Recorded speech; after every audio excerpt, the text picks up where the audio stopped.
So I think we'll get going as people can join. They can play catch up and we'll review some of the things I've already spoken about as more people come in and share with us the 7 secrets to pop-up success. Let me start by thanking you for attending. Time is a very, very precious commodity, and I'm always feel very blessed and honored when people want to spend their time with me. So right at the start of this, I'd like to say thank you for investing your time in what you're about to experience around the 7 secrets of success for pop-up retailing. Let me tell you something about myself. My name's Steve Brooks. I'm the pop-up retail expert. I've been in the retail industry for coming up for 37 years now. I left school at 16. I went to work for a bank in the United Kingdom, which I'm afraid was not a good fit for me, and I lasted 6 months. I did the next best thing. After leaving the bank, I went to work for an insurance company, and was equally a poor fit for me as the bank had been. And then I found myself applying to become a management trainee for one of the biggest retailers in the United Kingdom at the time, a company called FW Woolworth. And that's what inspired me into retail. I turned up the very first day back in those days, suited and booted, ready to get to work, and then spent the next 4 months in the stockroom, unloading lorries, bailing cards, sweeping the floor at the end of the day, and doing all of the things that you do in any retail environment. We literally started from the ground up and learnt the business right the way through. And those lessons that I learnt back then still carry with me today. We're going to talk about staff and motivation and training, but the depth of training that I got in those days was quite unbelievable. The things I learned back then are still relevant today in retail, and I carry those memories through my life with fondness. Great connections that I made back then, who I'm still very close to today, who have gone on to do great things in their lives, and I'm very proud and honored to have met them so early on in their careers. So I came into the world of pop-up retailing very, very early on.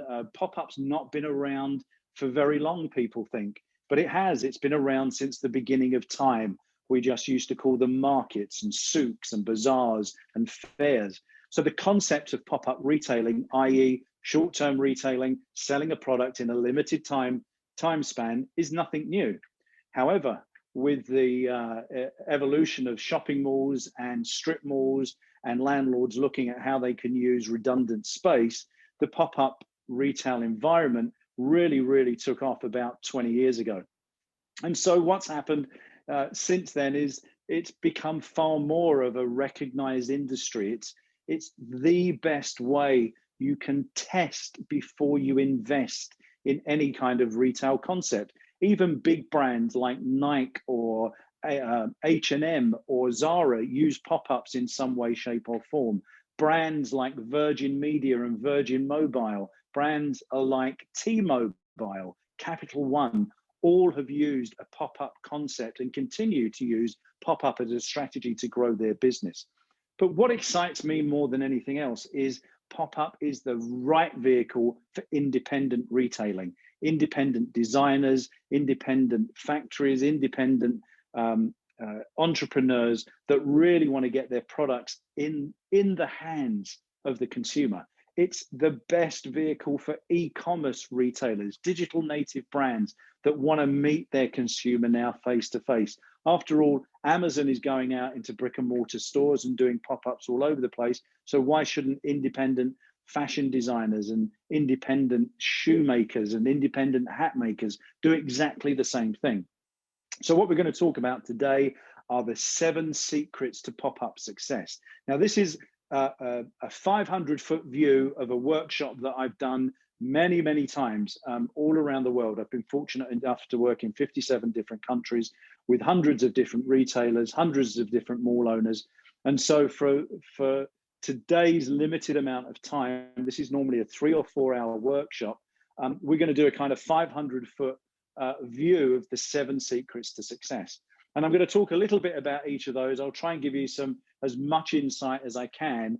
But if you're considering pop-up retailing, or you're in retailing right now, or you're an e-com brand and you're looking to move your career forward, I would encourage you to really think about pop-up retailing as the vehicle to grow your business. I've been lucky enough to take businesses from one location to over 100 in 18 months, just in a very, very short time span. And the same can happen to you. So we're going to dive straight in. As I say, my name's Steve Brooks, the pop-up retail expert. I was born in the United Kingdom back in the early 60s. My father was a bus driver. My mother worked in a sweet factory. We grew up, I have two brothers, one older, one younger. We grew up in North London, and my life, I really had no idea what I was going to do with my life. Both my brothers went off into the Navy. As I said, I joined a bank, then I joined an insurance company, and then I found my passion, which was retailing.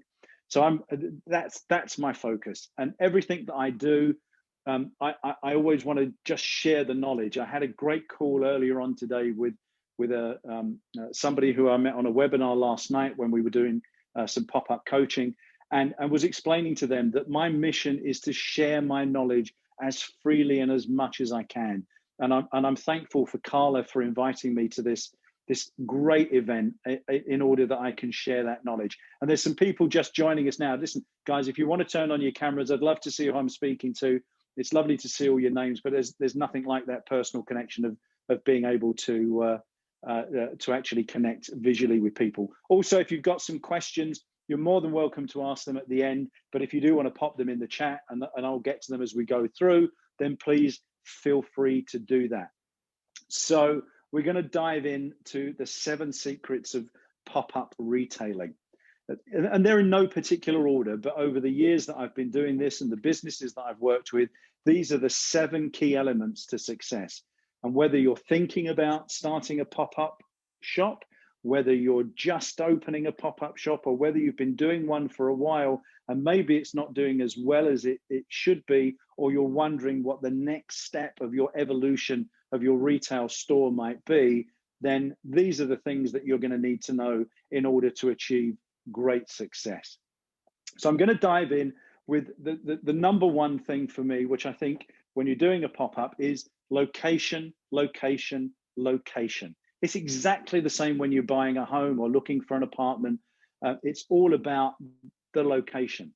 And predominantly for today's discussion, we're going to be talking about mall environments. But of course, we've used pop-ups in car parks, we've used them in fairs, we've used them in office blocks, we've used them in strip malls and main streets. But for today's discussion, I'm focusing purely on a mall environment. Very good reason for that is you're guaranteed a footfall, and we'll talk about how you utilize and maximize that opportunity of the venue as we go through the 7 secrets to success. So location, location, location. That's the important thing. I never recommend that people I'm working with in a pop-up environment position themselves near entrance or exit doors. And there's a very good reason for that. If you're in a mall and you're heading back to your car, once you see the doors, the chances are you're very fixed on getting back to your vehicle or getting back out to get on the bus or waiting for your partner to pick you up, in the curbside drop-off area. So it doesn't necessarily work. People don't stop as often as they might if you're in the main body of the mall. The other area that I'm very, very anti-location is being near restrooms for exactly the same reason. People are, diving in, and maybe they've got kids, or maybe they're in a rush and so on. So avoid entrance and exit doors, avoid restroom areas, but also have a look at what your product is about. Okay, what and who is your target audience? Who is your customer?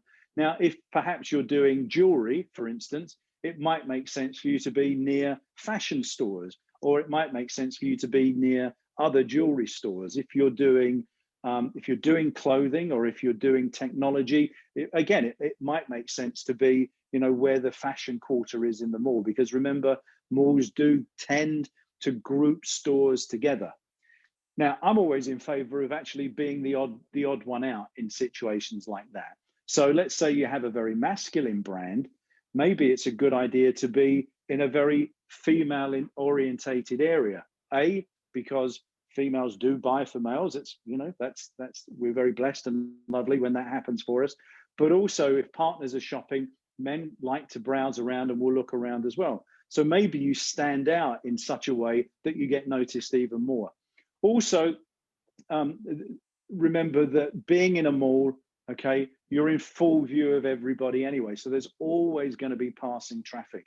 So think about the location. When we do the workshop, there's a lot more information about what type of environment you're looking for. You know, what's the best place for you to be in terms of perhaps your particular product. And I'm always happy to give that advice out. So if you've got any questions, pop them in the chat and we'll get to them at the end, or you can raise your hand and you can ask them personally. So location is, for me, the number one 7 secret to success. Make sure it's the right environment for you, okay? Number 2 is about amazing customer service.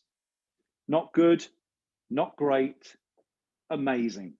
And that's the thing in which we actually benchmark everything that we do now. Zoom customer service, Uber customer service, mall customer service, retailing customer service, online, offline, on the phone. If you're not offering amazing customer service, believe me, more people get to know about it, that you're offering bad customer service than you are offering amazing customer service. So for me, it's the really, really important aspect. And I want to tell you just a brief story around that. When I first moved to Chicago, you can tell I wasn't born here. I was born in a little country in Europe called England. You might have heard of it. When I first moved here, it was around the end of the year, and I'd been Christmas shopping and wanted to take back some things to exchange, and spent an awful long time in a particular well-known department store, whilst poor training and inadequate equipment meant that returning goods took 20-30 minutes to do. And of course, that experience was just a nightmare. Not for any particular reason other than the time that was involved. And I really did feel sorry for the staff that were there, because they hadn't been trained properly. They weren't aware of maybe some of the procedures. Now, in stark contrast, I took another product to a much smaller independent retailer who within 5 minutes had swapped out something that I wanted to exchange, and actually ended up selling me something even better than what I wanted. And I was delighted with that. It was swift. They were engaged. They knew what I was looking for, and they really got to know me. And I went back to shop there time and time again, and have been while I've lived in Chicago. The one main reason for that: amazing customer service. 64% of shoppers will go back to a store and seek out an individual who gave them expert advice. And if they bought that product and they went away with it and they were happy with it, they will come back and purchase from that person again. 78% of people still want to touch, feel, and engage with a product before they buy them. So in spite of what you're hearing, retail is dead, which it certainly is not, okay? Amazon is not taking over the retail environment, right? People coming out of a pandemic will want to get back out and start shopping again. They will want to be around people. They will want social contact. 78% of people touching, feeling, and engaging with a product means that as a pop-up retailer or any other retailer, that's your best opportunity to sell to them. So offering amazing customer service is very, very important. Now, for those of you that might be in an e-commerce environment, obviously, you know, that customer service aspect really does transmit through to what you're doing online. Is your site easy to read? Are you sending out, really, really great crafted emails for abandoned baskets? Are you making sure that there are offers in there? Are you offering free shipping? Have you got online chat and all of those sorts of things? And so it's just not specific for a retail environment. It's also about that online experience as well. So amazing customer service is the number 2 thing that we're talking about in our 7 secrets to success in pop-up retailing. The third one for me is around staffing and motivation. Well-trained staff will make your business a huge success. Poorly trained staff will just simply damage it. Now, I'm sure you've all had the experience of walking through shopping malls where you've maybe seen, pop-up kiosks and retail merchandise units, or you've probably been into stores as well, where you've just seen disinterested staff. They're maybe, if they're on a pop-up, they're going through their phones, or maybe they're having their lunch, or maybe they're just completely disinterested in what's going on around them. Part of that problem is, of course, has to be laid at the door of the owner or the manager of that pop-up, because they've not engaged them properly, they've not motivated them properly, they've not got them switched on to the vision of what they're trying to do. Maybe they're not being rewarded very well, and we can reward people in more than just money. I have a big thing around kindness. Kindness is the only currency you can spend in any environment, in any country, that never loses value and can be exchanged anywhere in the world. And if you use up your kindness bank account one day, the next day it's full again, so you can spend it all over again as freely and as wisely as you want. So for me, it's about motivating and training people. And I'll give you a for instance about that. You'll have heard me at the top of this workshop talk about how I spent 6 months when I left school working in a bank, and I really, really did not like it. And I stayed 6 months because, my parents pressured me to hang in there, and I would get to like it, but I couldn't leave unless I found another job, and all those other pressures that as a 16-year-old, as I was then, I found myself under. But the thing that kept me going those 6 months was one single employee in the bank who, at the end of every day as I left, would thank me for my efforts. Now, she wasn't a manager or a supervisor. She was just somebody else that worked in the bank. She'd made it her career. But those few words at the end of every day made me come back the following day and carry on and dig in and continue with my career there for that short 6 months. So you can reward people in more than monetary value. Now, well-trained staff, of course, make a huge difference, okay? So as business owners, we can't really expect maybe members of our team to be as passionately involved as we are in our businesses, okay? But we can get them motivated. We can get them to share our vision. We can get them inspired by what we're trying to do. And we can train them well, and we can give them, the best techniques that we possibly can in order for them to do their jobs. Maybe we can provide them with uniforms, maybe there's incentive schemes. Maybe there's a salesperson of the week. If you have time, look up a guy called Julian Richer and maybe grab a copy of his book called The Richer Way. Now, Julian Richer is in the Guinness Book of Records as for owning a chain of stores that, by per square foot of selling space, are the most profitable in the world for the products that he sells. And he really changed the face of retailing about 20 years ago, 25 years ago, when he launched his book, The Richer Way, around how people perceived other colleagues in the business, okay? Head office, corporate office was no longer called head office or corporate office. It was called central support. He set up a hardship fund for every member of staff that could apply for money in tough times. Maybe somebody needed emergency medical work, or maybe their washing machine broke and they couldn't afford a new one, or maybe they needed to travel somewhere to see somebody that was ill, and anybody in the business could apply for that. He also bought 4 Rolls Royces, divided the country up into 4 regions, and each week the best performing manager in that region would get the use of a chauffeur-driven Rolls Royce for the week. Now, can you imagine that? What an incentive that was for a lot of his staff. And he was very, very much around, you never know who's coming into your store. You never know who's carrying a credit card that they want to spend. You never know who's coming in with a real mindset of, I want to buy something and I want to buy it from this store. So his staff were so well trained that his business went on to become a runaway success. And he branched out. He even owns Mercedes dealerships now in the United Kingdom. So if you get the chance, The Richer Way, take a look at that book. There are so many insights in there, and I think you'd really enjoy it. So motivating your staff, choosing the right people as well is incredibly important, as you're aware. But also, you know, people that are dedicated, people that are trustworthy, are not going to let you down. There is nothing worse than, you know, somebody not showing up for a shift, particularly if it's the first one of the day. And I've worked with lots of retailers that have had those challenges, because you're literally just losing sales.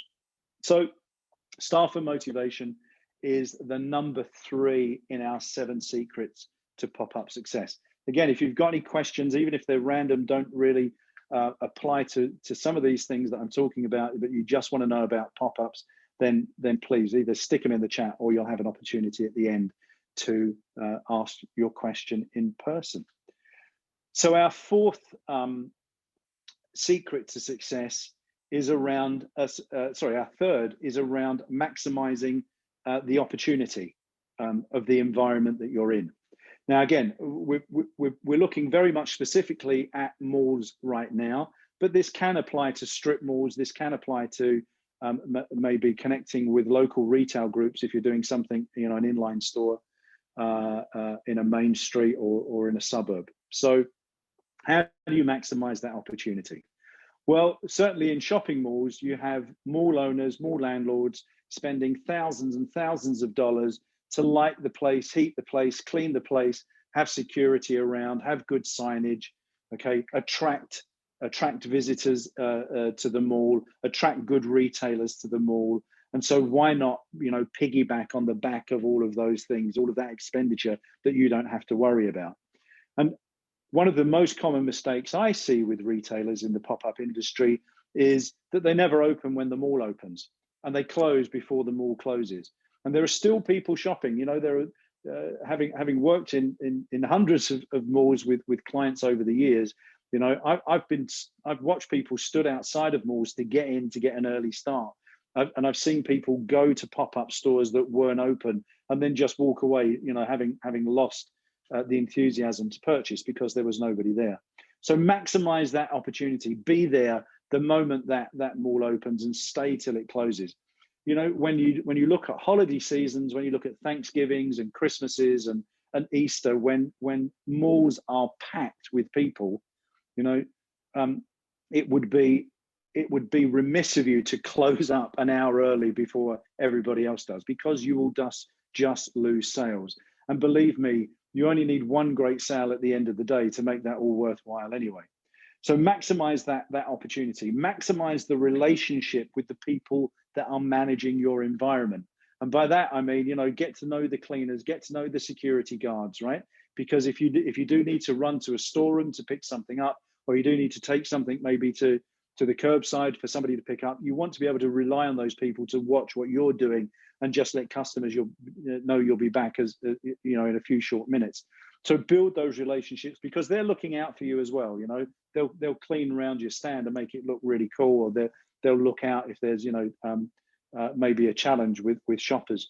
So build that relationship with the in-house team. Also, make sure that you build a strong relationship with the people that have let you the space, so the mall management team. And again, you know, they've invested lots of money in websites and marketing. So make sure you can get on their website in some way, shape, or form. Make sure that you're tagging them in any social media posts. And we're going to talk about that just in a few moments. Make sure that all of the free things that they're doing that you can get into, you really do get into.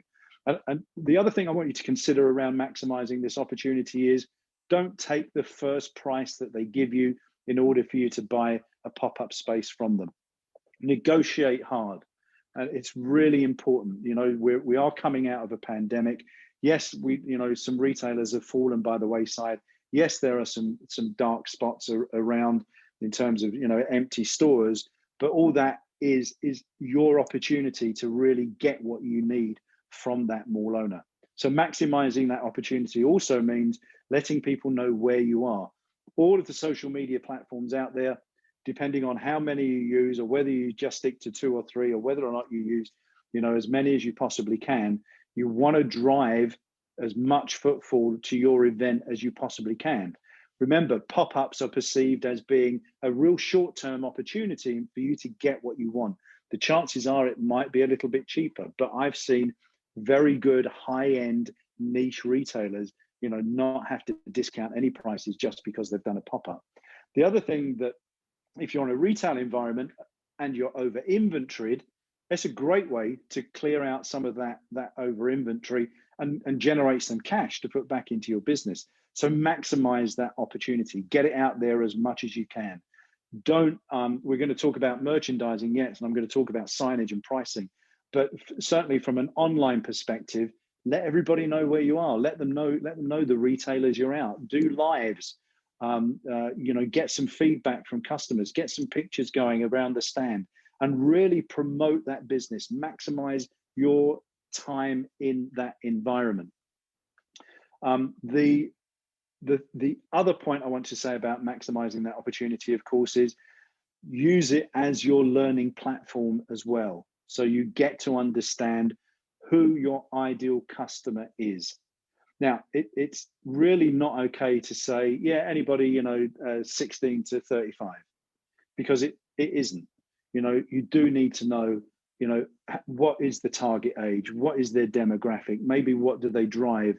What programs do they watch? What social media platforms do they watch? So that you can really build and craft your message all around your target market.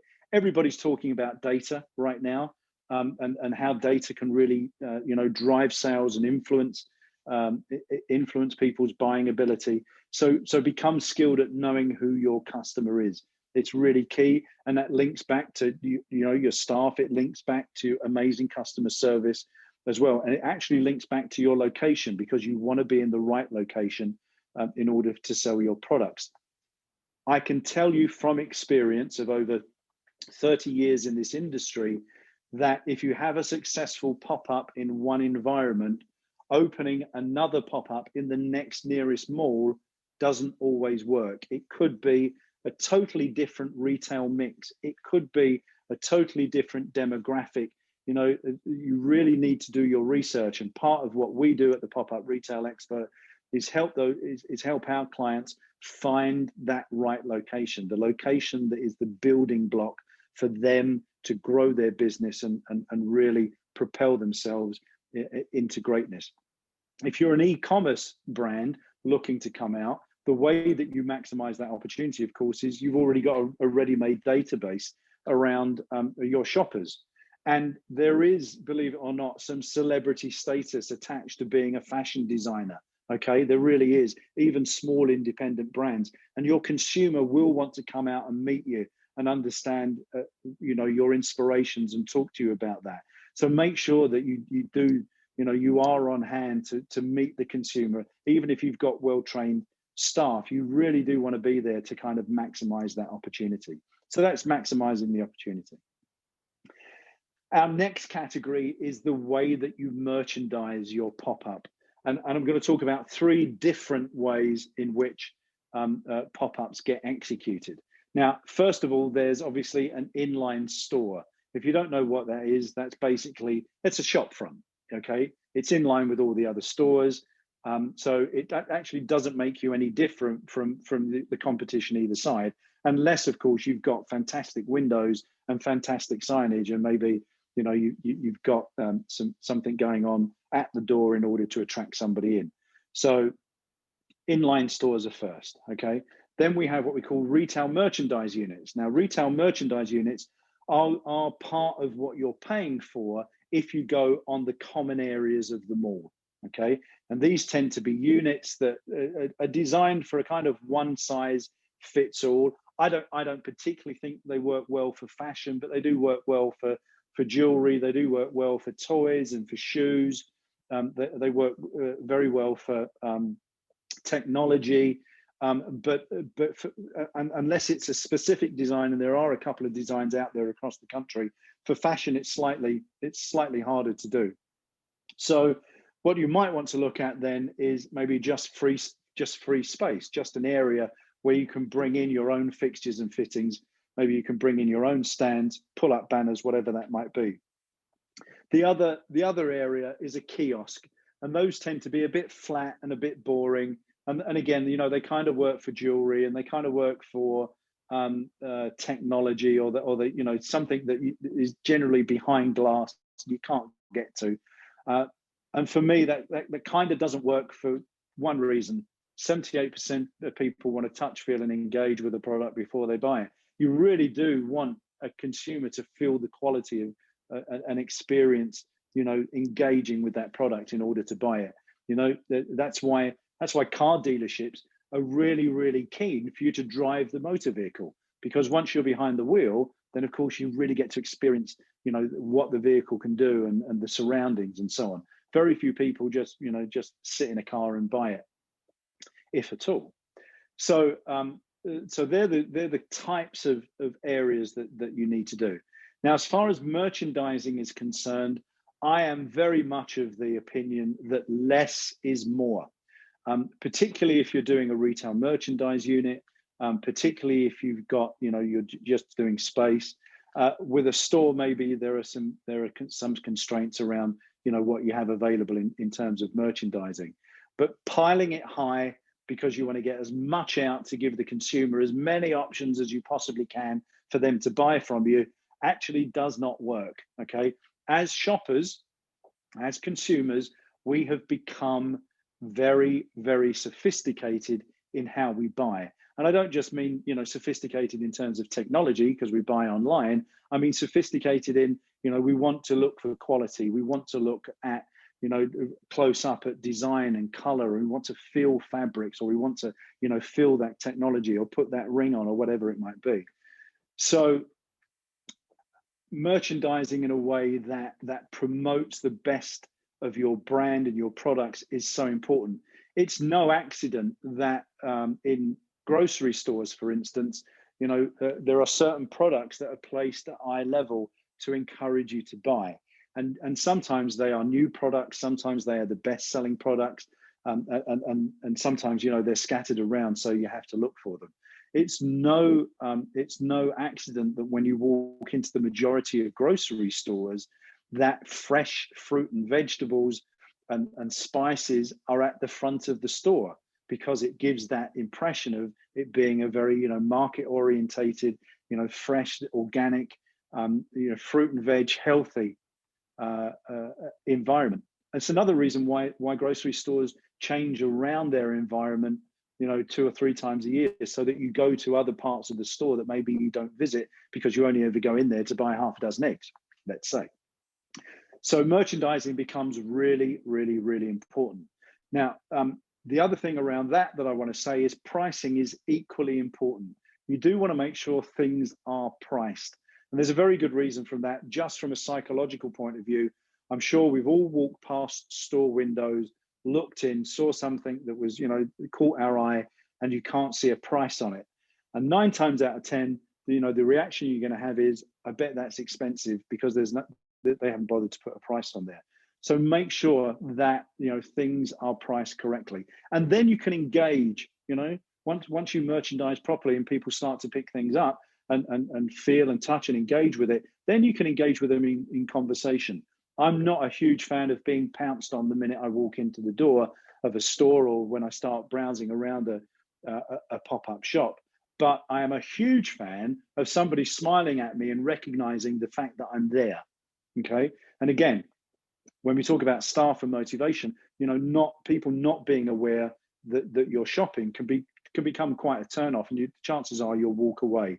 Here's another interesting stat for you in terms of fashion as well. Did you know that fashion retail loses 20% of its potential sales because there's nobody by the changing rooms when you come out from trying something on? That's a staggering amount of money just walking out the door and going to the competition. You might want to think about that just for a second. So when we're merchandising, keep it simple, keep it clean, you know, have it well priced, keep those, you know, keep the special offers where people can see them, and make sure that your staff are well motivated around, you know, what those offers are, how to sell, how to cross-sell and upsell. If you don't know what cross-sell and upsell means, I'll give you a for instance. Maybe you're going to buy something that's an electronic, gadget and you need batteries for them. That's a cross sell. Yeah. So you sell them the product and you say, oh, you're going to need batteries for that. Okay. I had a very close friend in the United Kingdom, had a chain of ladies fashion stores, and his sales of accessories were through the roof, because whenever he sold a whether it was a top or pants or a dress, he was selling, bags or gloves or earrings. So adding on, so that's upselling. So that's, driving the sale up, not in a bad way, not in a force it upon somebody way, but actually just opening them up to the other possibilities. The other way that you upsell, of course, is somebody comes in and wants something specific, but actually through a conversation, and this is a key part of retail selling, not only in stores but for pop-ups as well. Through a conversation, you actually find out what the needs of that customer is, and you end up selling them something better, and they go away even happier. And remember, 64% of those people are going to come back and find you again to buy something else. That all comes down to, how you merchandise, making sure that your payment systems work, making sure that maybe if you're an e-commerce brand and you've come out to meet the consumer, that you've got iPads or laptops around so people can still buy online and maybe collect in store. All of those sorts of things. And again, this is really just a 500-foot view of what we do in our 7 Secrets to Success pop-up workshop. But these are all the little nuances that you need to understand, whether you're already in retail or whether you're considering starting retail, or you're really just at the start of your career. And for me, I would say that if you're considering a career in retail, there has never been a better time. And I don't mean just somebody stood at a checkout or somebody working in a shop. I mean, really as a career. Lots of people that I worked with have, started off the same as I did, sweeping up floors, stacking shelves and working in the stockroom, who have gone on to become, buyers, and have gone on to become regional managers and CEOs of retailers in some very, very big businesses. And so, you really do want to think that there is a great career path. Look up a guy called Ron Thurston, who's written a great book about, he calls it his accidental career in retail, because in many ways we all used to find our way accidentally into that particular working environment. But actually, retail pride is something that I'm really passionate about. We have a saying in the United Kingdom: once a retailer, always a retailer. And I can tell you, when I've visited some of my clients in their stores and walked around, some very big environments, or even small independent retailers, if a customer approaches the people I'm with and myself to talk, for whatever reason, it's always me they talk to first. So maybe retailers have a certain look as well, I don't know. But once a retailer, always a retailer. And so, as retailers do, we're always looking at how things are merchandised. We're always looking at what the customer service is like. We're always looking at how staff are motivated and so on. So moving on to number 6 in our 7 Secrets to Success is about being a niche retailer. Now, there is a huge return to shopping local, okay? We're coming out of, 14 months of a pandemic. The whole world kind of, closed down, as we all know. We've all gone a bit, COVID fatigue, and we're all going to want to be back out, shopping. People are talking about we're going to have the new Roaring '20s coming along, and I think they're right. But there's never been a better time to be in a niche retail environment. So if you're a specific designer in a particular niche, I would encourage you to be out there and promoting what you're doing. And if you're doing a pop-up shop, do it in a way that just promotes everything that I'm talking about, that promotes good merchandising, promotes great staff, promotes great an amazing customer service, and maximizing all of those things. There is a businesswoman in the United Kingdom called Penny Power, who's written a book around actually, the world changing so that niches become so important. And you want to create your niche. You want to be the go-to person for hats or the go-to person for sneakers. I'm the go-to guy for pop-up retailing.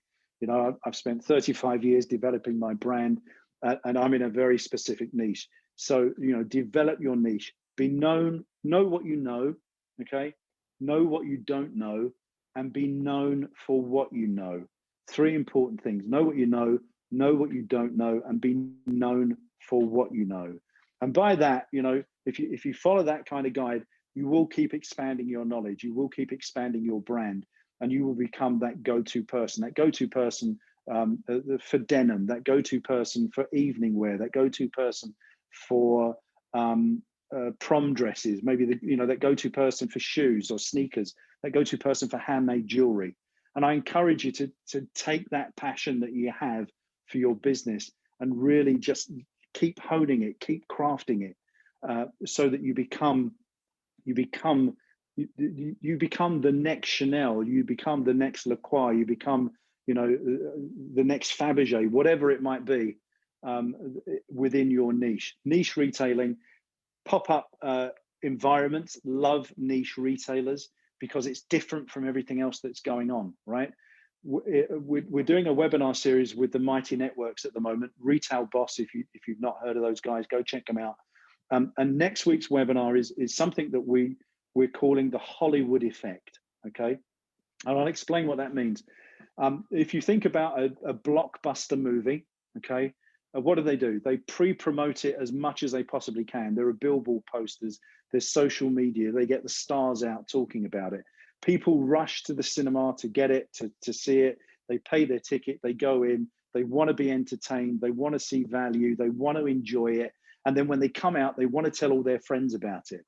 And that's exactly how retail needs to be. Exactly how retail needs to be. We have to have that Hollywood effect. You want people running away from your store, not literally, but running away, so enthused, so excited about the purchase, so excited about the engagement that they're going to tell all their friends, and all of their friends are going to come back and engage with you and buy from you as well. So our final seventh secret to success is around planning. Now, you can't run any business without planning. You can't run any business without knowing your numbers. And it surprises me how many businesses I work with that really don't know their numbers. You know, they don't know their profitability. They don't know their average margin. They don't have a plan for marketing. They don't have a plan for growth. They know they want to do it, but there's no implementation. And whilst we don't have a lot of time to talk about that today, what I do encourage you all to do, and this applies to your careers as well, right, is have a plan around that. Personally, I like 90-day plans, yeah, that you can really execute on. Yeah, when I was first starting out, everybody was, where do you want to be in 3 years' time? Where do you want to be in 5 years' time? These days it's, where do you want to be in 6 months' time? Because the world's running really fast, right? And where do you want to be in a year's time? Past a year, there's all sorts of other innovations that are coming around that really, you don't want to be blinkered off to. So have a 90-day plan for virtually everything that you want to do, for your marketing, for your budgeting, for your growth, for your recruitment, for your inventory, for your design, for your careers. And really, do the detail. The devil is in the detail. Retail is detail. Don't know if you've ever heard that saying either. Retail is detail. And from that, you can set out your stall, and you can have and achieve greatness. I've worked with lots of people that have really grasped that idea, really taken it on board, and have gone on to great success. So that's our 7 secrets for success. So if you didn't get a chance to get them down, I'm just gonna share this quick slide with you so you can see. And here they are. So we've got amazing customer service.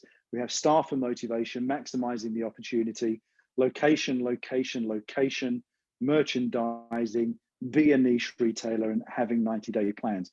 And as I said, this is a 500-foot view of a very much in-depth a workshop that we do all over the place. I've done it in 57 different countries with hundreds of retailers now. And so if you manage to get that down, there is a recording of this as well that I know you can go back and see. So with that in mind, I'm just going to pop back with all of you guys now, and let's see about, we have a question here. So what are your thoughts on displaying, selling products at pop-ups sponsored by small businesses? I mean, that's the essence of pop-up, and thank you for your question. There are lots of businesses, and I actually set one up here in Chicago a couple of years ago that's still running today, where you do curate your pop-up shop based around artisans and craft people. It's a great business format. It depends on how you bring that together.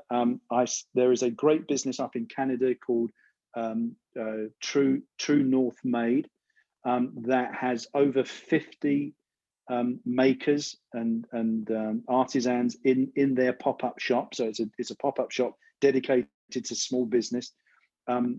They have no staffing cost because everybody volunteers to run it.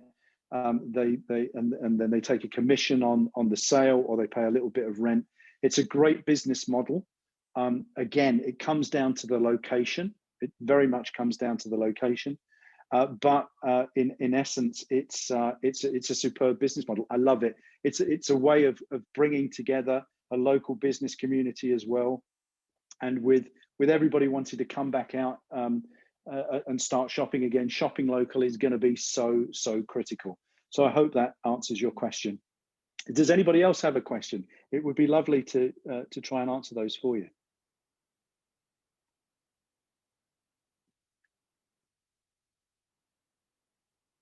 Anybody at all?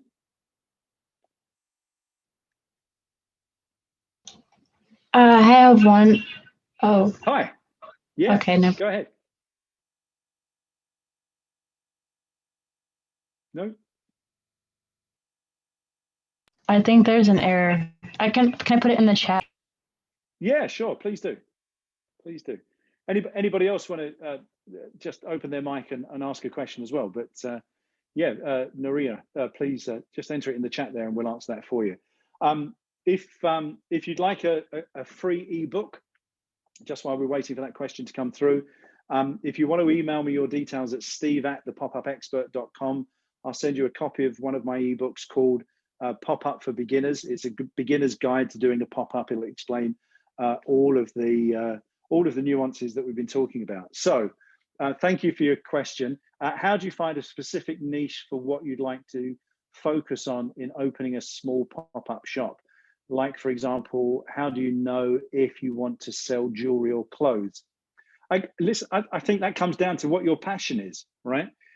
If you're looking at it from a pure business perspective, then you do want to look at maybe what's going to give you the best return. Okay, where's the biggest margins? But for me, pop-up retailing, or any kind of business works when you're passionate about something. Okay, so if you are passionate about jewelry, then go down the jewelry route. If you are passionate about clothing, go down the clothing route. If you're passionate about wooden toys, go down the wooden toys route, right? If you've ever read Michael E. Gerber's book, E-Myth, one of the things that he talks about, and I'm a big fan of this, is that you don't want to be working in your business. You want to be working on your business, because if you're working in your business, it never grows. And the examples that he gives are that if you're a mechanic, right, you don't want to open a garage because you'll end up fixing cars. And if you're a hairstylist, you don't want to open a salon because you're going to end up cutting and coloring hair. You want to be working on a business. You want to be developing a business. You want to be growing a business. You want to be, expanding that business in any way you can. So my answer is find your passion, okay? Find your passion and then use that. Now, pop-ups just don't work just for retailing either. Pop-ups do work for service industries. So whether you're selling, solar panels or guttering or garage doors or insurance, you can use that pop-up method in order to gain sales leads, because you're talking to your customers, you're engaging with them. So if you're looking for an idea, maybe don't just think about a retailing opportunity. Maybe it's a service opportunity that you can offer as well. So I hope that answers your question. But follow your passion for it. That's the key thing for me. Follow your passion. Anybody else have a question? If you want to pop it in the chat, or you want to open your mic and ask it, please go ahead. We've got about 8 minutes left. And again, if you'd like a copy of the ebook, you can either drop me an email at steve@thepopupexpert. You can go and find me on Instagram as well, at The Retail Specialist. I'm on Clubhouse a lot as well, The Retail Pro. It'd be lovely to have some of you guys come along and listen to some of the Clubhouses, because we get some really great retailers, some great landlords as well in some of those Clubhouses, really sharing so much knowledge for free. It's really quite incredible, and I love doing them. I love connecting with the people I want to work with. So any other questions that you might like to ask?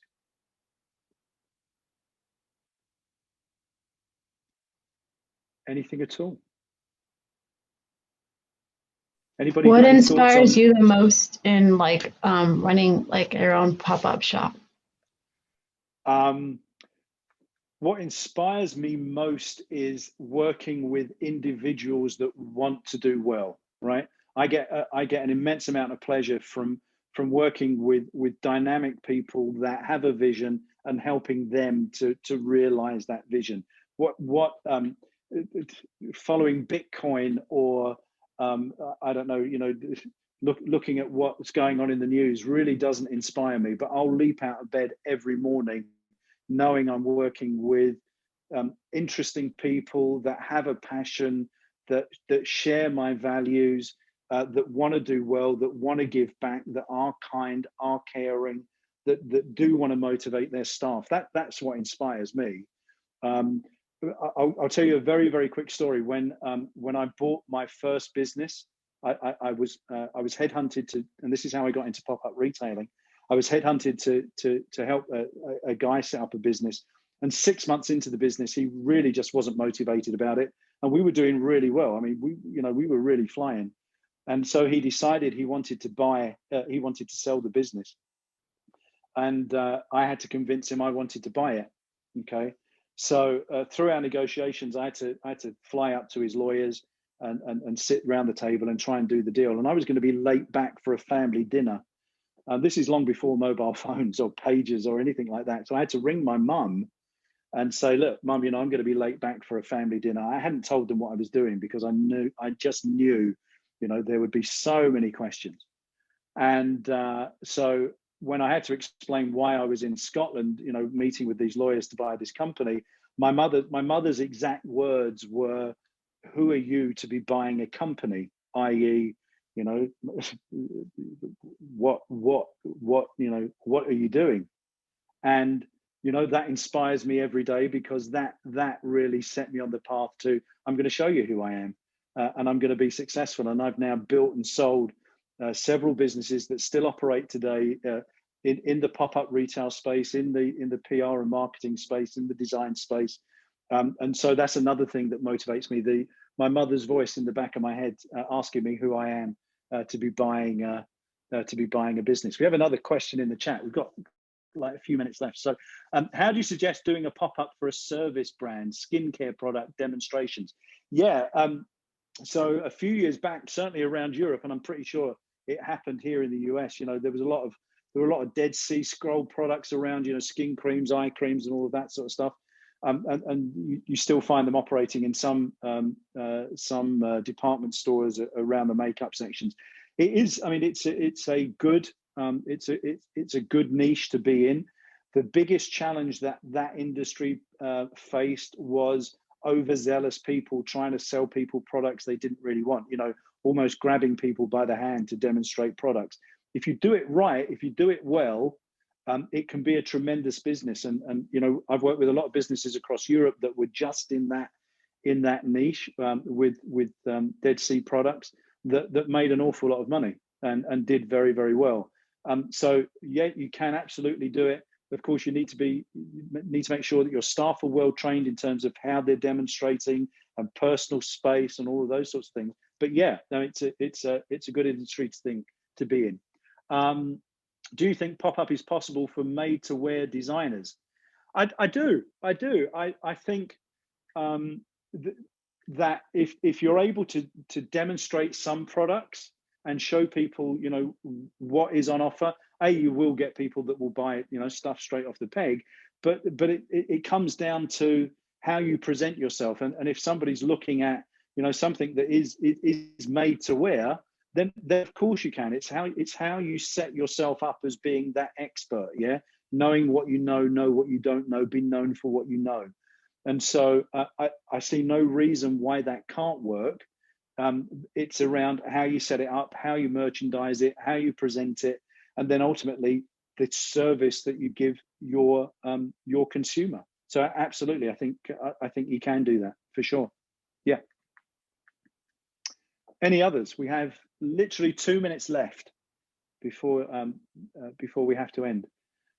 So listen, while I'm waiting to see if anything else comes through, I just want to say again, as I said right at the very start of this, time is one of the most valuable commodities that we can share with people. I'm always thankful that people take the time to spend with me and allow me to share my knowledge with you all.